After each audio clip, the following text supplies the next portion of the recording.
আসসালামু আলাইকুম ভিউয়ার, সবাই কেমন আছেন? আশা করি সবাই ভালো আছেন। সিরাজগঞ্জ হাটিকমরুল রোড ইন্টারচেঞ্জের কাজের আপডেট দেওয়ার জন্য আমি আপনাদেরকে নিয়ে এসেছি সিরাজগঞ্জের হাটিকমরুল রোডে। আজকে আমি আপনাদেরকে কাজের আপডেট দেব পাবনামুখী যে সড়কটি চলে যাবে সেই সড়কের। তো চলুন শুরু করা যাক। 2 সপ্তাহ আগে মূলত আপনাদেরকে কাজের আপডেট দিয়েছি পাবনামুখী লেনের। এরই ধারাবাহিকতায় আবারও আপনাদেরকে কাজের আপডেট দেব এবং দেখার চেষ্টা করব যে কাজের অগ্রগতি কতটুকু এগিয়ে গেল। এখান থেকে লক্ষ্য করুন, বেশ কিছু পিলারের উপরে গার্ডার কিন্তু বসেছে। তবে 2 সপ্তাহ আগে যতগুলো পিলারের ওপর গার্ডার বসানো হয়েছিল ঠিক ততটুকু পিলারের উপরেই বর্তমানে গার্ডার বসানোর কাজ সম্পূর্ণ হয়েছে। এর বেশি কিন্তু করা হয়নি, অর্থাৎ বিগত 14 দিনে একটি পিলারের ওপরও মূলত গার্ডার বসানো হয়নি। আপনারা দেখতে পাচ্ছেন যে পাবনামুখী যে সড়কটি চলে যাবে সেই সড়কের দ্বিতীয় উড়াল সড়ক থেকে আপনাদেরকে দেখাচ্ছি। এই উড়াল সড়কটি মূলত ঢাকা এবং পাবনা সড়কটিকে সংযুক্ত করবে। পাশাপাশি আপনারা দেখতে পাচ্ছেন যে আরও বেশ কিছু উড়াল সড়ক এখানে নির্মাণের প্রস্তুতি চলছে। যেমনটি বলছিলাম, নতুন করে কোনো গার্ডার বসানো হয়নি, অর্থাৎ 14 দিনে একটি গার্ডারও বসানো সম্ভব হয়নি এই পাবনামুখী লেনে।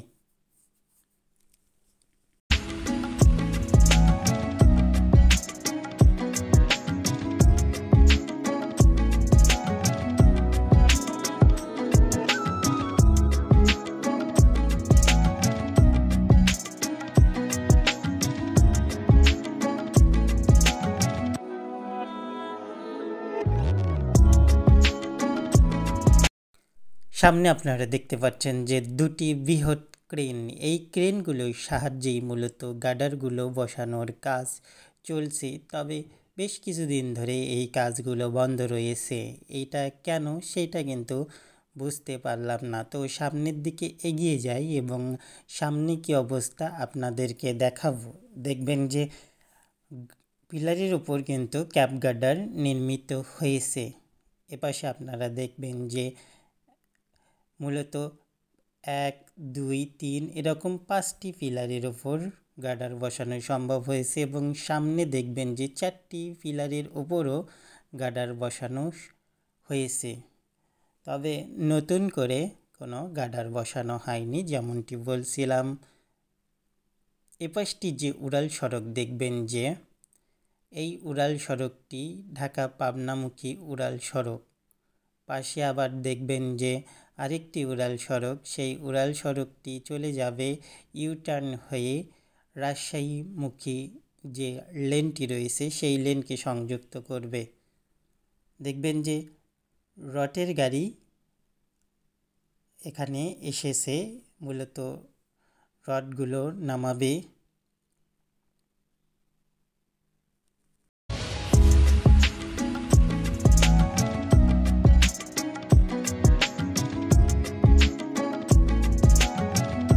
সামনে যে বিল্ডিংটি দেখতে পাচ্ছেন সেইটা মূলত হাটিকমরুল হাইওয়ে পুলিশ ফাঁড়ি, যেটা মূলত পুড়িয়ে দেওয়া হয়েছিল ছাত্র আন্দোলনের পরে।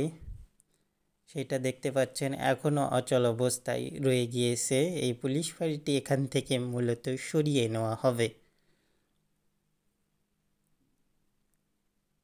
ইপি পিলার আপনারা দেখতে পাচ্ছেন, এই ইপি পিলার থেকে সড়কটি চলে যাবে ঢাকার দিকে, অর্থাৎ এই পাশটির পিলার যে এবং গার্ডার দেখতে পাচ্ছেন এগুলো সম্পূর্ণ ঢাকার সাথে সংযুক্ত হবে।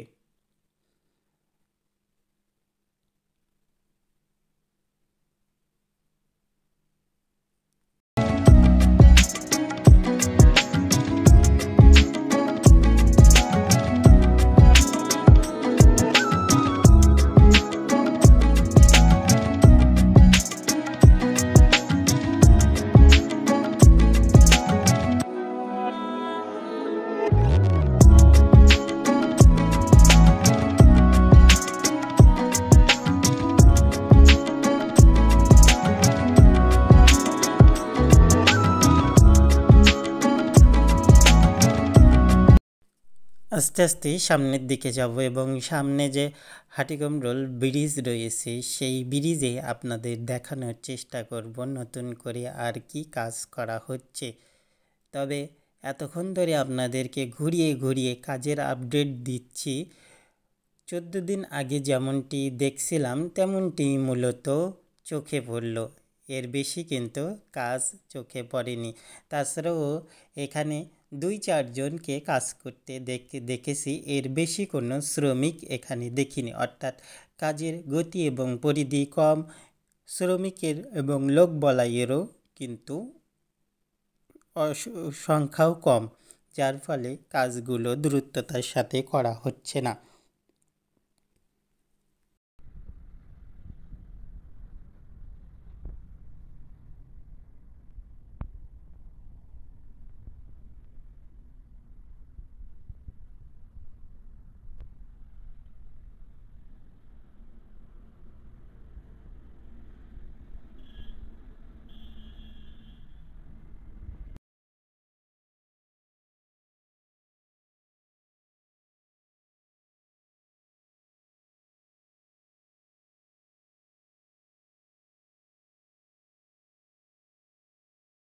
সরস্বতী নদীর ওপরে নির্মিত হয়েছে একটি ব্রিজ, সার্ভিস লেনের জন্য কাজ করবে এই ব্রিজটি, যেটা ঢাকা পাবনামুখী সরাসরি সার্ভিস লেন।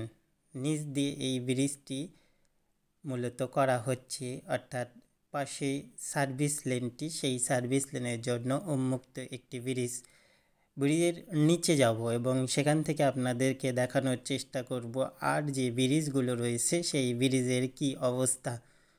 সামনে আপনারা দেখবেন যে পুরাতন যে ব্রিজটি রয়েছে সেই ব্রিজ দিয়ে মূলত গাড়ি ঘোড়া চলাচল করছে।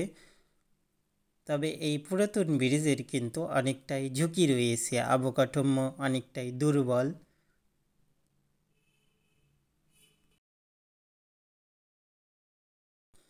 হাটিকমরোল রোড ইন্টারচেঞ্জ, আপনারা জানেন যে বেশ কিছু বছর ধরেই এর কাজ করা হলেও বর্তমানে কাজের গতি এবং পরিধি অনেকটাই ধীর। অর্থাৎ সরকার পতনের পরে এর কাজের গতি কিন্তু তেমনটা বাড়ানো সম্ভব হয়নি, আগে যেরকম ছিল তার চেয়ে অনেকটাই কমে গিয়েছে।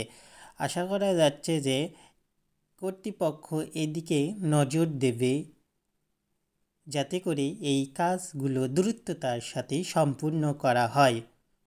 যমুনা সেতু থেকে এলেঙ্গা 6 লেন রাস্তার কাজ বর্তমানে চলমান রয়েছে 16 কিলোমিটার রাস্তায়।